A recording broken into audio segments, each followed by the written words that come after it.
like he's in bed with all the tier three casters. He's like he promotes tier three tourneys all the time, stuff like that, right? So like anything that can't he like kind of touches a lot of stuff that comes to tier three. So Right. if there's drama around tier three, it's probably gonna involve his org in some way. Right. Not that like his business. Yeah, I guess I don't know. Anyway, uh, how you used to do VOD reviews? Like, what's your The way I'm used to doing them, I did one with John, and it's usually going over John what from I. Cell to do? Yeah, Okay. he also extended a hand, and I got to do a short hour Oh, session with him, so it was really, really cool. that's pretty Um, cool. the way I think I learned better from him was he goes over a fight slowly and each ability usage and what the optimal way to use it for was, Mm-hmm. and in certain comps, what I should be looking to do. But Okay. of course, that'll change with this new meta and Yeah. for the shield nerfs.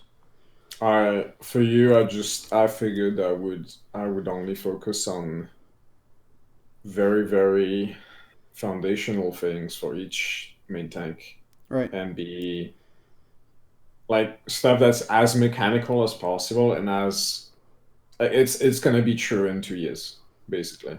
Mm-hmm. Like it's gonna hopefully that's the idea. Like I took the biggest bad habits that I could see that showed up all the time, and that's what I focused on, as opposed to just this is how you should play this matchup, etc. Like this is like because we're obviously not gonna do a session every week or whatever. So like I can't just like tell you this is how you play this matchup and here's this adjustments, etc.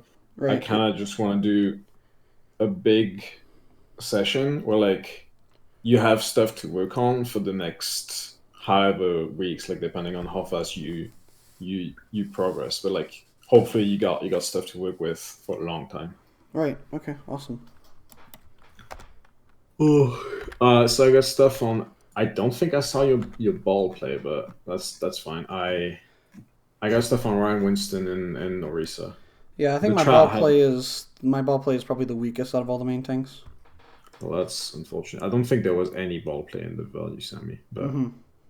anyway, um, there was a lot of Orisa, so I got to see a lot of Orisa bad habits. So that it's the longest part. Okay. Which do you want to start with? Uh, probably the Rein one actually, because most likely I'm gonna be transitioning to a Rein role if the Rein Orisa becomes a thing. It's not. I can tell you right now. Okay. So It's I it's guess it's it's still Orisa is like it's like 90% Orisa, and then maybe 10% Ryan Zaya, maybe. gotcha. It's like we're not even sure if it's good. Okay. It's like you remember Stage 4? Yeah. Hanzume? It's Yep. this with but with Sigma. Okay. But Um, Orisa Rein will be a key matchup though, right? Or at least on certain maps with corridor or tight walkways. you mean Ryan into Orisa? Yeah, possibly. Okay. Because that seems to Possibly. be what most, at least high level tier 3 teams that I've been scrimming up against are playing. It's mostly rushdown with Orisa Ryan, Lucio, Moira, then with a May Reaper. Some people tried it, but it just looks kind of meh. Okay. It's like it's possible that it works, but it's like either way, yeah. Like depending on what your team plays, like you might end up playing more Ryan into Orisa. I for Ryan, like Ryan is the shortest feedback I'll have because there was very little footage of Ryan in the Mm-hmm. video. I really didn't feel like I had enough to go in depth, but I just saw a trend that I wanted to talk about. Gotcha. Let's see, how can I screenshot this? On I used to taking notes because I have like a work plan prepared for you that I'll give you at the end, Okay. which is like a TLDR of like what we went over basically. Gotcha. I'm sorry. But I'm writing notes in the Discord chat right now. I usually take them in the Discord chat, write them while I'm watching with screen share, and then put them in a Google Doc. yeah, that's Sounds good. Okay, let's see. Let's do this. All right. So you're Ryan. I saw you were just dominating in this map, especially like it just felt like you were better than the other team. So it just especially than the other Ryan, Mm-hmm. and it felt like you were getting away with a lot. So and as the map went on, it really felt like you were disrespecting the other guy, Right. which is normal when you're winning. So it's like that's why it's hard to judge over such a small sample because I don't know that you would do that against a better player. Right. But basically, what I saw is that you're really good at squeezing aggression, at just like putting out as much damage as possible, stuff like that, and like not overextending, like knowing when to swing, when to shield, stuff like that. Mm-hmm. You're doing really good with that. Your level of aggression is generally quite good. Like I will not tell you to just play slower or like play a more passive style or anything like that. Like you shouldn't change your play style. What I saw as mistakes the most were stuff like you kind of stop thinking and you just disrespect the other guy and you just want to aggro more and aggro more and aggro more. Right. But and it would be fine in general. Like you're never feeding, but then this guy has shadow or like this guy has an ult that says that you shouldn't do that, etc. And you're not thinking about the game as a whole. You're just thinking about the situation in the vacuum, like it's like ults don't exist and stuff like that. Mm-hmm. Point being, especially when you're winning hard, like this is a timestamp out of the blue. This is in the whole VOD, but Right. you guys were winning the whole time. Like you completely rolled on attack. I can't remember what time you got. Yeah, you completely rolled them on attack, and as the map goes on, you disrespect them more and more, and Mm-hmm. you get shadowed more and more, like punished more and more for aggression, and you guys keep losing, and you keep trying to go more aggro, and you keep losing, and you get capped almost as fast. I got you. You know what I mean? Like it's Mm-hmm. like that. The way you make mistakes is rooted in just autopilot aggression, and so they have shadow, they have a sombra, and you just go for it regardless. Like this is like obviously I don't need to go in depth into why this is bad, but this is I just wanted to warn you of something to watch out for as you play more Ryan is basically tunneling on aggression Okay. and like trying to solve problems with more aggression. Like you need to notice when you're getting punished, when you're just trying to do too much. I don't know how much Ryan plus Orisa you're gonna end up playing, but I like in that if you play that comp, I'm telling you right now, the Ryan gets completely fucked. Mm-hmm. You'll get like zero help. It's gonna be very different to play. All right. I like I can just warn you on that. I don't have enough VODs to just tell you this is exactly how you should play Ryan. It's more like just think about it when you play. This is something to watch out for. Right. Of course. Okay, small bad habits that I saw on Winston.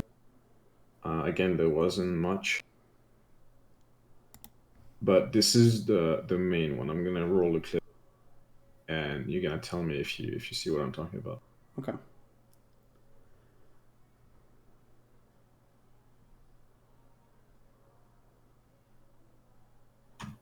Is that familiar? Does that Yeah. like ring a bell? Yeah. I'm not really using cover. I'm not. I'm walking in the open like I'm a Reinhardt instead of like taking. Like inside buildings, I could go left or I can go right and just avoid like damage. That's well, I wouldn't go right, but that's part of it for sure. Right. Another thing to me is just you don't seem to think about how much you have to walk up. So like let's say you had cover, right? To cross that distance. Mm-hmm. Let's say there's just like magically there's just a block of cover like this, right? Mm-hmm. And you just come here and then you're under cover and you're not getting shot and it's great. Like, okay, yeah, that's one thing that you should do in general, and actually we'll talk about that later. It is definitely a thing that you can definitely use cover better. Okay. But pretend, right, like on this map, it's not so great, right? Like it's a pretty fucking open space. The walk up is kind of rough, right? Like if you're just gonna walk the entire slope, you're gonna get shot if you don't have a shield, right? Right. You don't seem very aware that there's like a pretty big distance for you to just walk up. I've seen you do this kind of walk up where you just walk in and bubble and you don't use jump and you jump out. Mm-hmm. Whether the distance is like this or whether it's like this, like you don't seem to factor that in at all. Okay. You know what I mean? Like, Yeah. and so obviously when it's long, you get fucked, right? Yeah. Something that I haven't seen you done once, which is very, very worrying, is something I think you should focus straight up on learning to do. That's like in every Winston's arsenal, is what we call a space jump, a space grab jump, where so you realize you have to first realize that you cannot walk. You can't walk this much without feeding, right? Right. You have to realize, okay, this is a long distance. Then you have to realize, okay, because of whatever reason, I'm not gonna play too hard commit here, right? Like if you were gonna hard commit like up here or whatever, like it's pretty nasty, right? Like it's the cart is still all the way over there. Like you're gonna die. You know what I'm Mm-hmm. saying? Like you're not always gonna be playing to hard commit. That's just not how the game works, and you Mm-hmm. know that. But your problem is that you either hard commit, which you do fine by the way, or you do this walk up where you potentially get fucked. Mm-hmm. What you need to do is realize, okay, there's too much distance, and I can't hard commit. So I'm gonna jump. I'm gonna shift right to this spot, to a spot that's like near cover and basically against their front line and bubble here and get the trade. Okay. So look at this distance, right? Walk up, walk up, walk up. And you basically land here with the jump. So you would take a lot less damage first. Mm-hmm. Bubble, like ideally, bubble like this or something so you can actually zap these people. And take a little trade, make a little space, and get up. And then you get your cooldowns back and you do something again. Okay. I Does see that what make you mean. sense? Yeah. This is like if you watch like any Winston VOD from any pro any day, even like last season Overwatch League, you're gonna see it. Right. Right. This is like all you have to do is just realize that you can't walk up this much, and then you're good. Okay.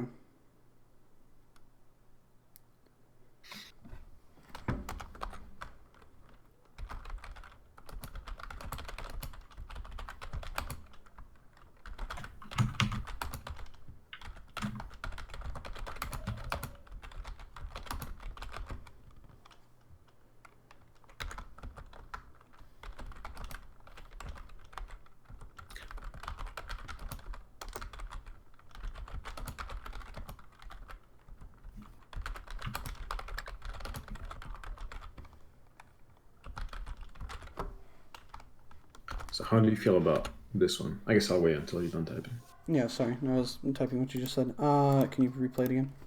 Mm-hmm.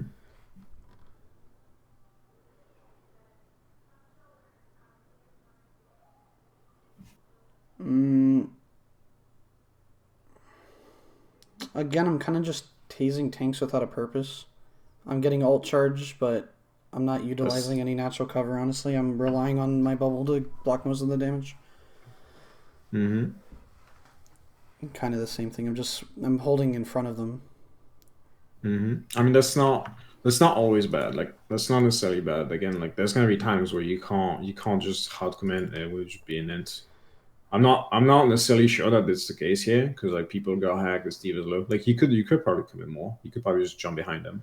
I Mm-hmm. think that would be the best possible play because you just see cooldowns, you see he has one advantage, you see they're low.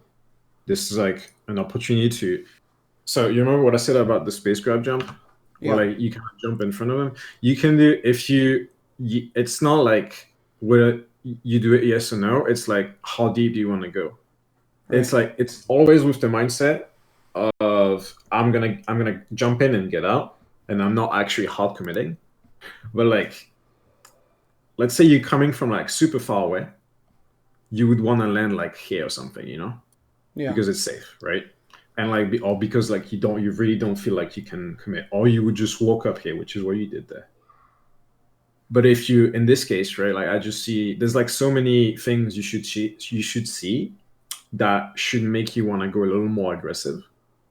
Obviously, there's no like, I don't know, there's not a widow here that you can hard commit on or something like that, right? Mm-hmm. So instead, what it's gonna look like is you're gonna cut them off and you're gonna land here, and then you're gonna come back out. But you zap them and you cut off their retreat, and you get huge AOE stuff like that. Gotcha.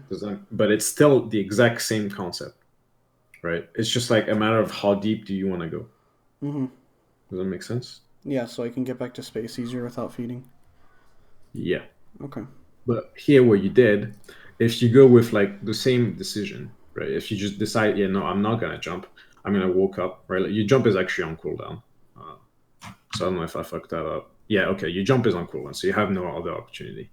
So my initial note says basically that here what you can do better is just use cover better at this moment because you don't have bubble yet. Right. Instead of like tunneling in the middle like this. And you kind of just like you just plop your bubble in the middle, like you're not really. There's no purpose for it besides blocking damage. Yeah. Yeah. Here's what I think you could do, right? So you don't have your cooldowns here. You should think more about, okay, I'm gonna use cover. I have my cooldown soon. You should see, okay, these guys are like super low. They're super killable. We can commit quite a bit. We can jump in. So you walk up, you zap from here / here, but you don't cross this line, right? You Mm-hmm. just walk up and you use cover. You need to use cover more in general. Mm-hmm. You can like literally just make a note of that. This is like something that you don't do enough is use cover so that your bubble will not get forced and you can stay in the fight longer. Because right now, you're about to walk in because you're getting baited by all these juicy targets. But the truth is if you walk in, like you're gonna get your cooldowns forced instantly and stuff. Whereas like if you just were a little more patient, you just do a lot more over the course of the fight. So don't just think about the immediate. Think about your uptime in the fight, like how long you're gonna spend not getting forced out, right? Right. How much time total on the fight do you spend actually making space? Like even a little bit of space. Like it's something you gotta think about in general. So again, what I would do is walk up, use cover, wait for my cooldowns, just barely zap, don't take any damage, and then jump over there with a bubble over there, like really, really deep, completely cutting them off. They all die. Right. But instead, they're all backing out. We're not engaging. We're not doing anything. You just bubble here. So basically, you decreed that this is our part of the map. This is theirs, but we can't do anything more than that. Right. Whereas you could have waited here, jump here, and then taken all of this. And even if you don't get a kill, it's obviously extremely good. Right. Okay. So again, it just comes back with how you make space, how you think about using your jump. Don't just walk up. You're walking up way too much. Think about your jump more. Gotcha.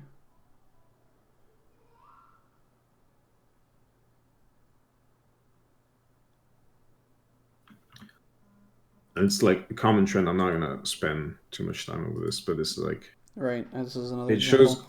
This is another example of just like I don't see like unless you're hard committing and you're deciding and engage, right? Where you're making a plan. Okay, let's dive there now, whatever. Which Mm. you're good at that. You're good at picking the targets. You're good at knowing when to go. When you hard commit, you're doing great. But when you're not making a plan like that, and it's just like mid-fight stuff, or you're just like you can't really hard commit, whatever. I don't feel like you have a plan at all. Where like you walking up you using bubble, you zapping people, you jumping, all four of these are like completely disconnected. It's like there's no link between all of these. There's no thought process. It's like, okay, well, I see a guy, so I'm gonna walk up, and then turns out I need to bubble, so I guess I'm gonna bubble, and then you're already in a bad spot where like you take 150 damage before you even get to dance around your bubble, stuff like that. There's like a bunch of stuff like that Right. where if you just thought more about what kind of jumps you can make and how deep you can go, even when you can't hard commit, you would just do a lot more. Hmm. Between that and cover use, you can do like twice as much space easily. I think my natural how do I say it? My natural state of when I'm not diving a target is I try to build primal as fast as I can. Hmm. So I go for these risky out in the open plays to try to build for like this. I'm like trying to face tank all this damage and kind of putting myself Hmm. in danger, but I'm trying to look for the most targets that I can connect with my Tesla. Of Hmm. course, it's not the optimal play, but that's what my mind defaults to. Just Yeah, I build primal as saw that for quickly as sure. possible and look for a dive off Yeah, that so I can be more aggressive with that. this is like building primal is obviously something you want, but like it can't be your only goal. If it's your only goal, it means that you're completely missing opportunities like the fact that this guy used bubble, Yeah. like the fact that you can grab this much space, like the fact that they're low, like the fact that this guy got hacked, so you have one more reason to go deeper, Hmm. right? Stuff like that. It's like you're just like imagine if you had a flowchart and it starts with like can we hard commit, and then there's all these things like have they used cooldowns, are they out of position, blah blah blah, stuff like that, right? Like reasons to go in and do more stuff, and it should end with just play to farm primal, play slow, just zap as much as I can, play farm primal, right? Right. Like farm primal should be like the thing you do when you literally have nothing else to do. Right. But you should when you do it, you should still think about the game because you autopiloting into doing that. I feel like, I but agree. you should like literally look for these opportunities all the time. And if you just look at the space grab jump, like instead of walking up, it's gonna make a lot more sense because then you're gonna start thinking about how deep you can actually go, and it's gonna help a ton. Right. Like once you start doing that, you're fine because you're on the right track. Gotcha. You just have to start doing it. Okay, so reset time. Wrong VOD. Leaks. Okay, hold up. Uh, let's see. All right. So for Orisa, I have many things because there's just like I thought that there were a lot of like very very clear bad habits that happen all the time Hmm. because obviously I saw it a lot of times on the VOD, unlike the other heroes, and yeah, you just played a lot. So what would you say are your biggest bad habits on Orisa as of now? Shield management and when I should play a passive and aggressive shield, and kind of knowing the tempo of when I should actually push. I think is what I'm probably the worst at. Mm, Or okay. maybe, mm, yeah, I'm gonna probably stick to that answer. That that is part of it for sure. There's two other very very big things that Okay. have nothing to do with shields. Okay, I think Let's see let's see. Let's roll this clip, see what happens.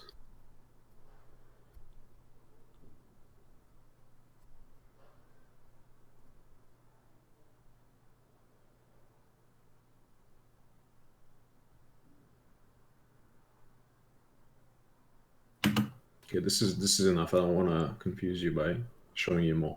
mm-hmm. The it happens here. It's at the time you use both pull and shield. It's like Right. that's that's that's the hint I'm giving you. This is it. This is there was I'm just out in the open. I'm not really there's close to okay, a go ahead. wall. I'm not literally close to my shield. I'm not utilizing that, so the Orisa can push past my shield for basically free without any pressure. Mm-hmm. So I think your shield is a little too far forward. Okay. I really like on Karth in this kind of meta, grabbing space, like grabbing extra space where like you don't want to put a shield here, you want to put a shield there. You know what I mean? Right. So But they don't have the bongo to back up too. yeah, I mean it just grabs more space for you. It's just that's all it is. Right. I'm gonna try to slow mo it and have it in the highest quality I can because I want you to figure out why you did this. I think this is a really deep reason, and it affects so much of your play.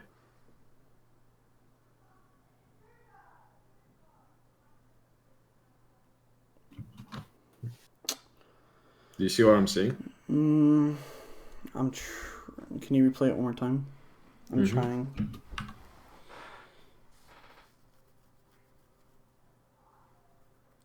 I like to shield after the Orisa to make sure our shield has a little more uptime.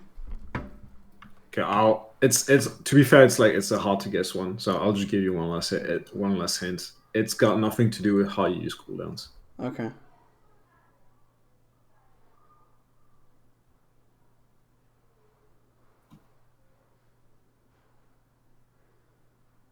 Movement, I guess.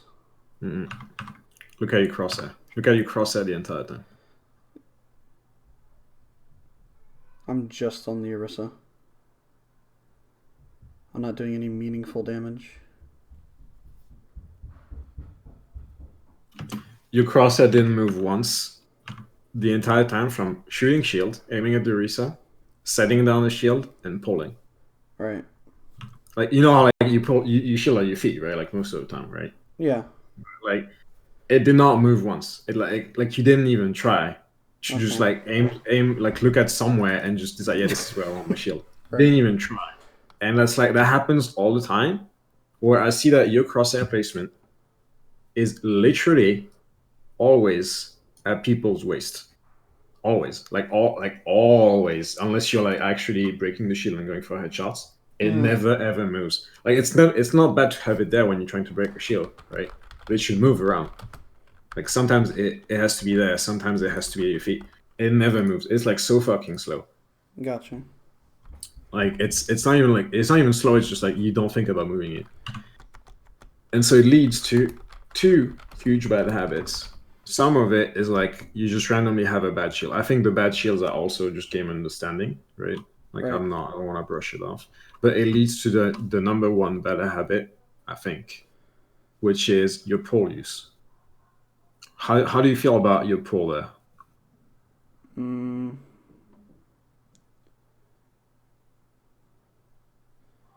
I think it was a good pull in the essence of they're behind. I pulled them behind the shield. Our Doom, if our Doom goes in, he can get the value and then go back behind my shield for a cover.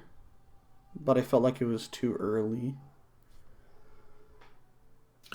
Or am I missing something into where like I should be pulling after a certain cooldown?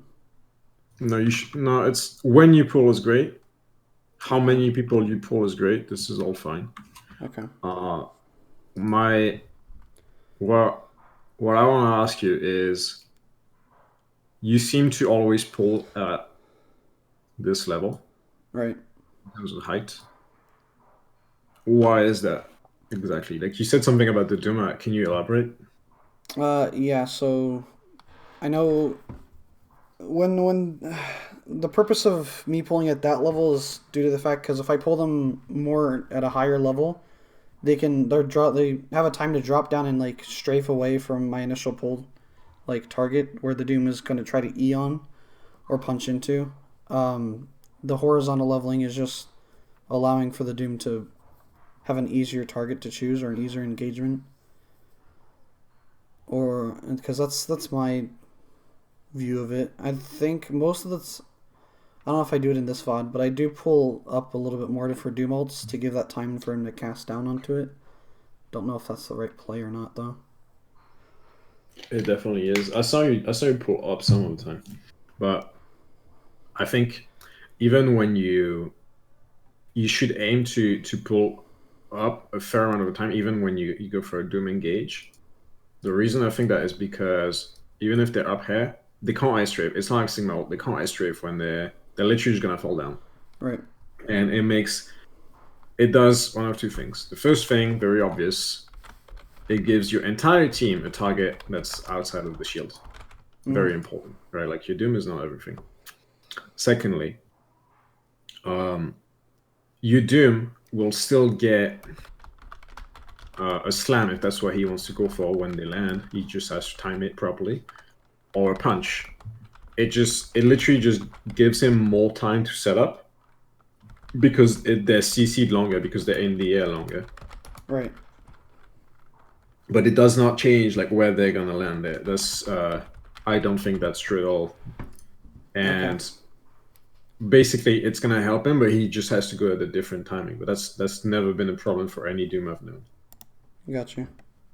It's like when like you're aiming at someone and they're just jumping in very obvious ways and you just get easier shots. That's basically it because they're just in the air. They can't air strafe. Their movement is extremely predictable. It just gives everybody time to line up shots. Got it. The main reason, though, in any meta, even like the Reaper Doom meta, is just that like any time that they spend outside of a shield is huge. Mm-hmm. And this can also mean something. This can also mean that sometimes you will decide that pulling up is not the play, and you will pull to the side, and that's also very good. Well, like you instead of all stacking them here, you stack them to the side. Even if you miss like one guy that's on the side, this is often good for several reasons. The first reason is if they're on high ground. Like obviously you're not gonna pull above them if they're on the high ground, right? Right. Like if you're just trying to get someone off the high ground. And the second is as you play against better players, it's more obvious. Like especially if you play against a good Sigma and you send a pull here, that's getting eaten. Right. Um, but also just people are getting a lot better at it, like a lot better at just like being barely out of range of pull or being barely on the side. Or like if you start looking at these three angles, you're gonna find like people out of position. You're gonna find juicier targets if you just keep your mind open. Got it. But I think in any meta, especially the coming one, but even Doomfist, you should aim to pull up a little more often and just aim to pull outside of the shield a lot more often. Got it. That makes a lot more sense. And again, this is like, I think it's gonna take you a bit of time to fix that just because of your crosshair placement. Right.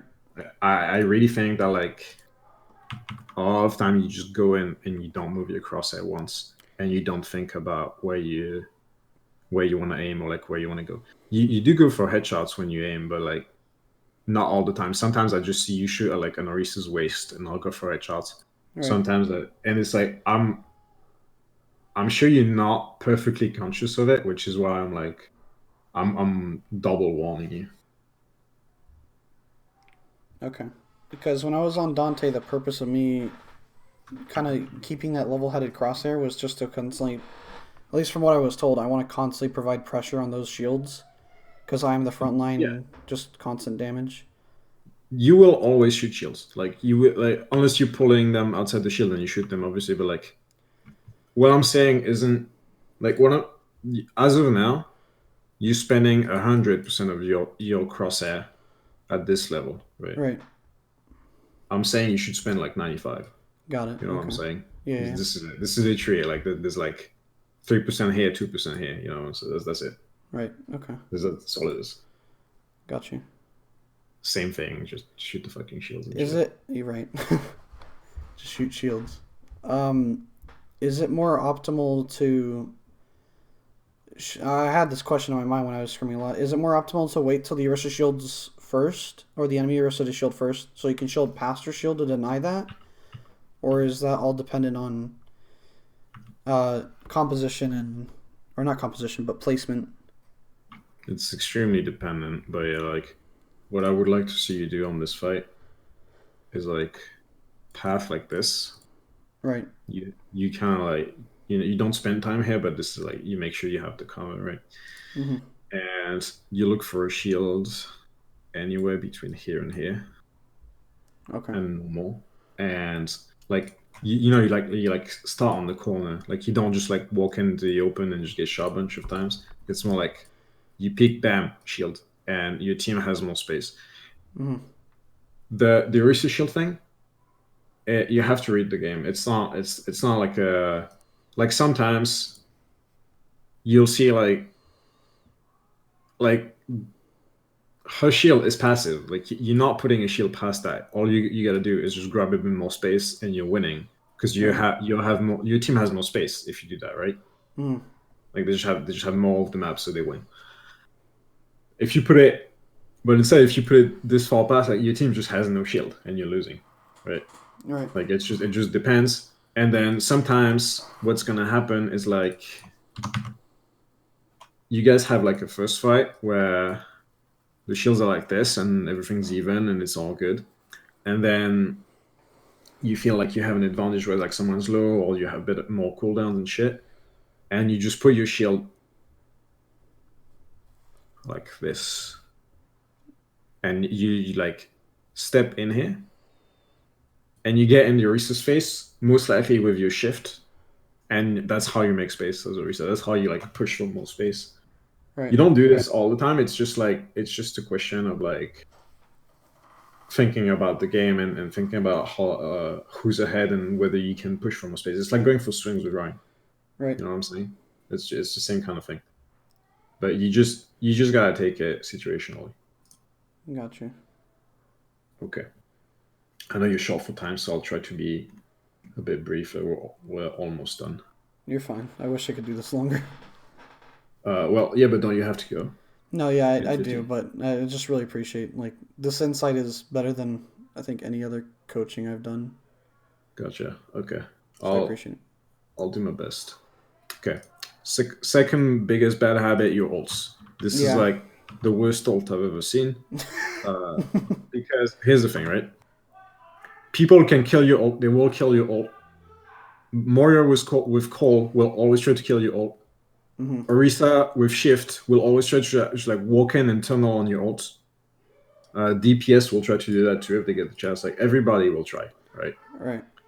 Your shield is not enough. The Right. best thing is LOS. This is the best thing. Nothing is comes even close than LOS. This is the bongo spot right here. Yeah. Okay. Now your bad habit with bongo is that you can't you go in and you know you want to grab space, right? You know you want to retake and shit, and so you go in hard. That's good. Yeah. You just plop shield, plop bongo. This you do that every time. Plop shield, plop bongo. Plop shield, plop bongo. You don't even think about it. Uh, think about bongo a lot more about the LOS of it. Like think about. I'll give you some extra notes in text that are like already done, but as assuming it's gonna amp your team during the fight, right? Obviously, Mm-hmm. like this.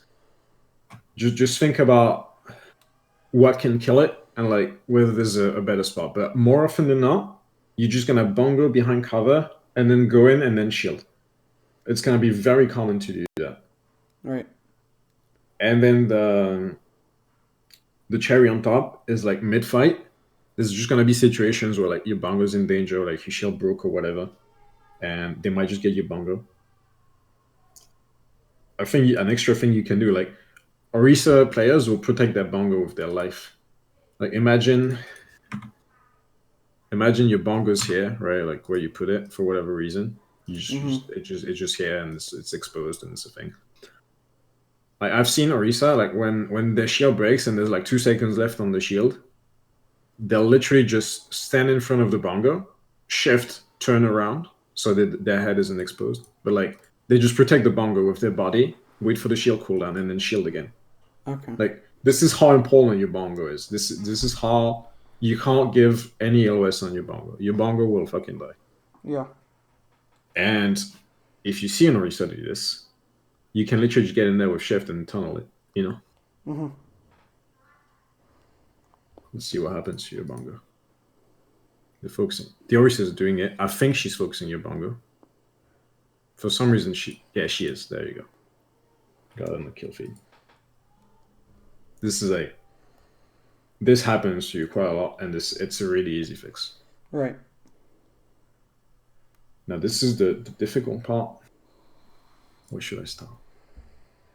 Okay, this is all shield placement.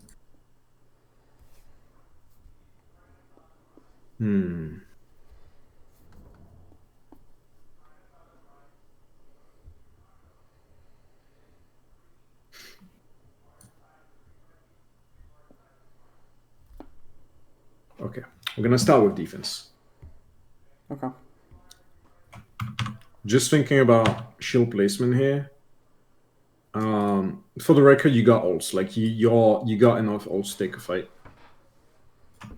You can barely tab, but you can see that you guys have ults. Right. Just for the record. Okay. Just think about your shield placement. Don't think about the other stuff that we've talked about. Okay. Shield placement and like how much space you hold and stuff like that. All right. So it's muted where you can't hear it, but basically, this entire time you've had the mindset of like let's kite 2 point. For no particular reason, you just said like let's kite 2 point basically. Right. And then your Reaper's ulting, and like you guys don't have the best communication. It's like, oh fuck, yeah, we're actually going. Let's go. And our Reaper got a kill. Let's go. You know, it's like, what is your thinking behind kiting back to point? Because every time I see you on defense, you try to do that. You always want to kite. You're always the first to get out. It feels like you're trying to kite more than like a McCree player. Right. I think the reason I do that is because as soon as the Orisa places her shield and we kite back, that 9 seconds of that shield on cooldown, they're either going to have to move past the shield where it's rendered essentially useless, and we can look for spam and pull opportunities there. And also, it's... that's kind of the main reason. I kind of want the advantage on shield is why I do it. Okay, but where do you think you're going to get a shield advantage? Probably could have shielded past that Orisa shield and go on that bongo. Like... Yes, if you were holding closer, but like right. You're too far away now because you decided to hold far back. So like now that you're far back, like what do you think gives you shield advantage by kiting?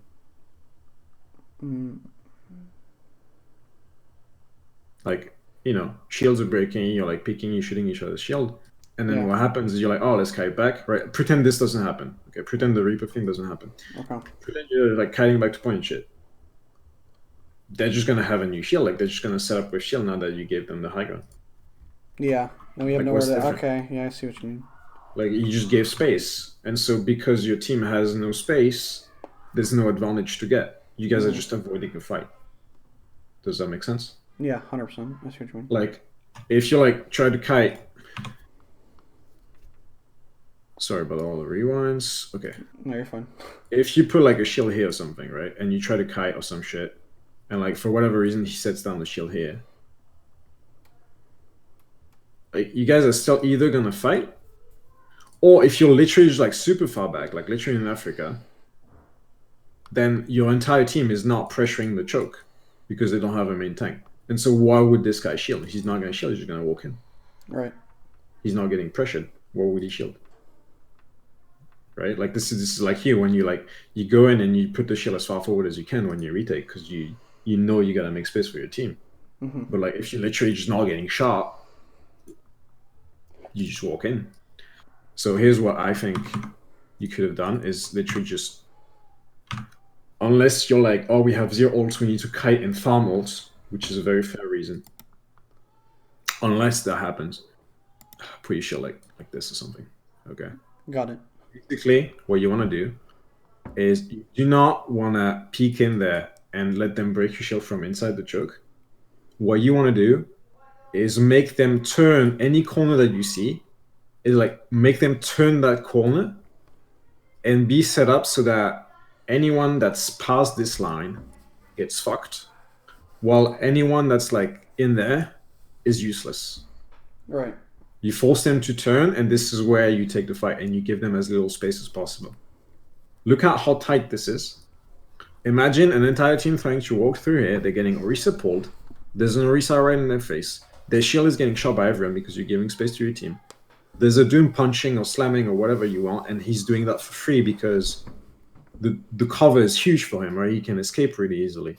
Mm-hmm.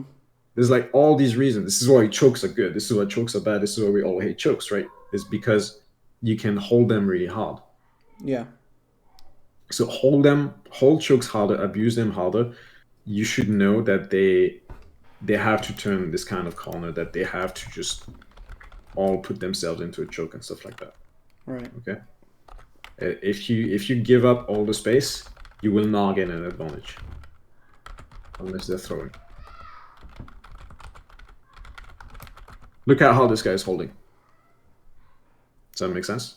Yep. And it forces all my cooldowns for it. I see.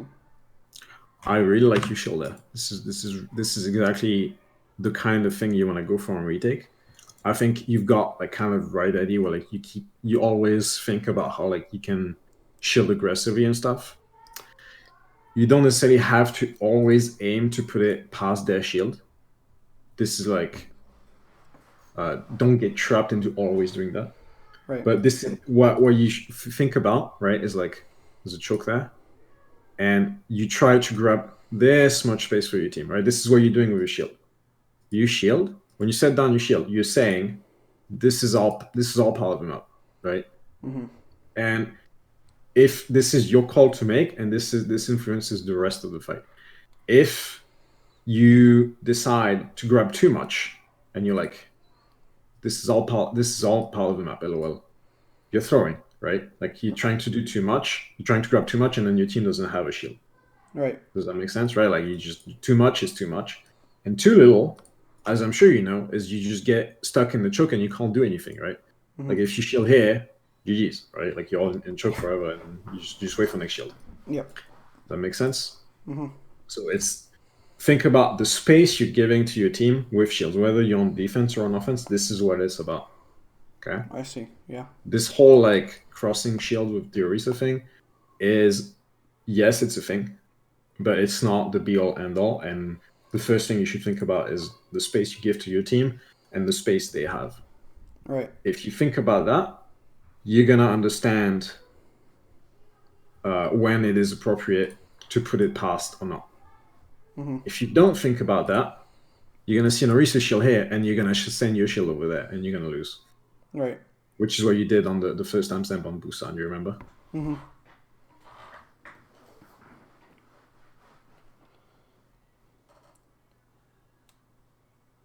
Yep. Okay. I hope you have everything like to memory and note it down, because this is like a curveball. This one. Okay. This is kind of like an exception that confirms the rule. Okay. Look at your shield, and now think about the map where you're fighting and how much space you're giving to your team.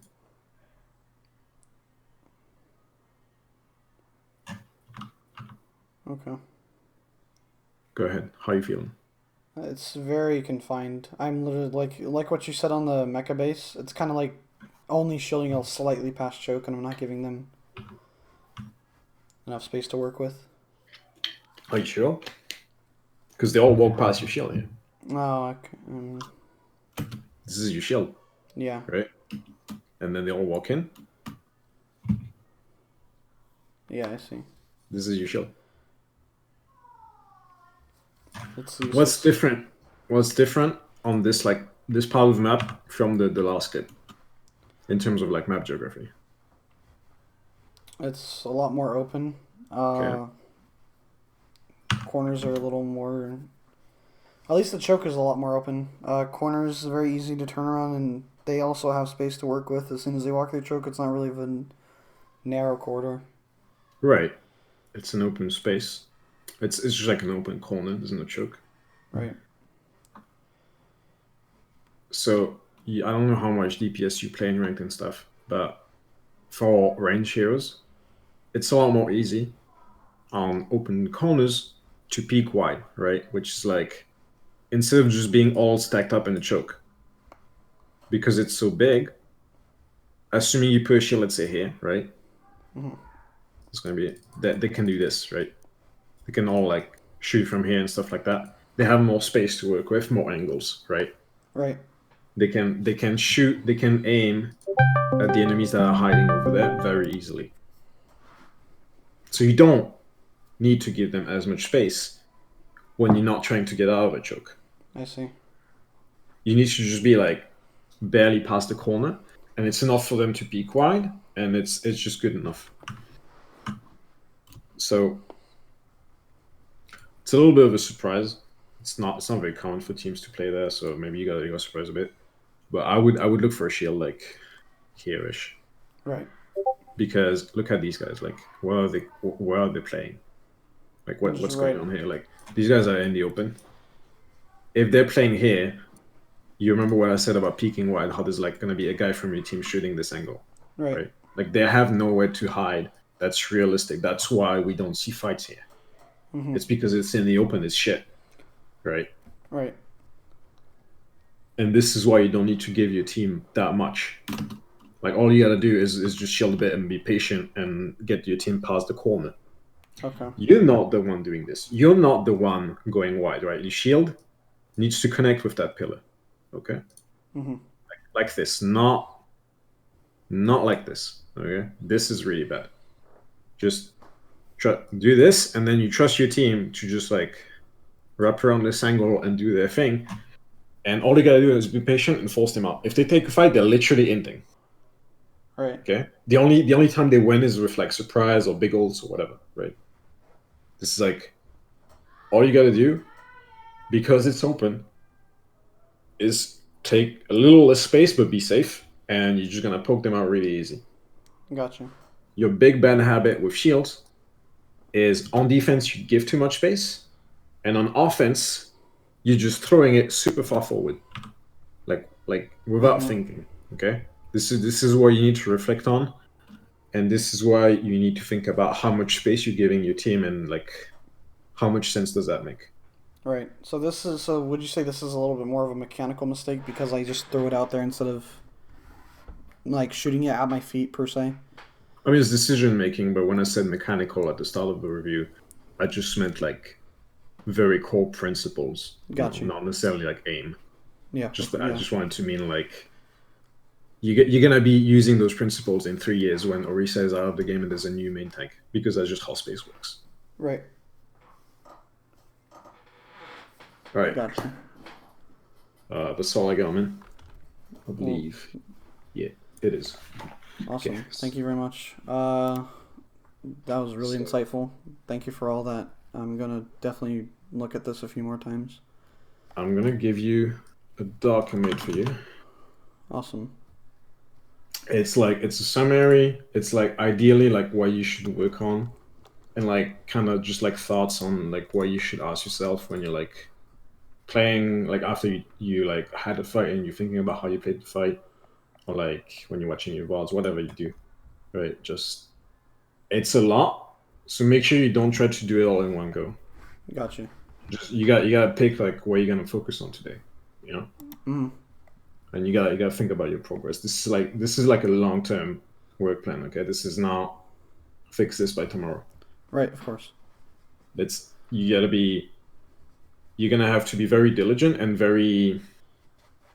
Don't fix it superficially, right? Like this is like it might just go wrong at first, and there might be growing pains. It might like get better and then come back, and then you don't really understand. You might run into something that I just overlooked and I fucked up, and you don't really have answers. But it should be your long-term goal to get there. Okay. Gotcha. Awesome. Thank you so much for the time, and thank you for your thank you for your time. Thank you for putting work into this. I really, really, really appreciate it. Yeah, no problem. I know you're a big figure. I know the OWL's probably started scrimming and you're busy, so I really, really appreciate this. Yep. I gotta go too as well, actually. All right. Thank you very much, Silence. I'll message you soon on my progress. Yeah, have a good one. Bye-bye, man. You too.